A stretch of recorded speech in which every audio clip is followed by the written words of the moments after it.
مفاجأة الموسم ونجم الأهلي في 2024. حد يفكرني مين الحارس المصري اللي كان في عمر 24 سنة وكان بالثبات والشخصية دول؟ طول عمرنا عندنا قناعة في مصر إن الحارس بيبدأ ينضج بعد ال 28 وبيبدأ يتوهج بعد ال 30، ومش في مصر بس على فكرة، كل حراس الفرق الكبيرة في العالم هتلاقي سنهم مش صغير، ولما كانوا في سن أصغر كانوا بيتجهزوا في فرق أصغر من اللي هم فيها حاليا. الواحد ما كانش راضي يتكلم عن مصطفى شوبير طول الفترة اللي فاتت لأني بخاف وبقلق من خدع البدايات والأرقام، ولكن ما اعتقدش خالص ان لما يبقى حارس عنده 24 سنة وبيتألق في الجزائر وتنزانيا والكونغو وفي نهائي الكاس ضد الزمالك وسط حضور جماهيري للفريقين، وان دي بداية خادعة او طفرة مؤقتة. كنت خايف من ان مشاركة مصطفى شوبير كحارس اول بعد اصابة محمد الشناوي تخليه عرضة للانتقادات اللي تقضي على مسيرته بدري بدري، خصوصا بعد الخطأ اللي حصل منه في أول ماتش شارك فيه بعد إصابة الشناوي ضد فيوتشر في نهائي الكاس. ولكن دلوقتي أنا خايف على مصطفى شوبير من كمية المدح والإشادات لأنها سم قاتل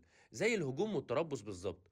ولو في حاجة واحدة بس أتمنى يعملها الفترة اللي جاية هتكون إنه ما يلتفتش للمدح زي ما كنت بتمنى إنه ما يتلفتش للمتربصين. من الآخر خليك ماشي في طريقك وسد ودانك وعيونك، كمل وبإذن الله هتكون أنسب خليفة لحارس مصر الأول.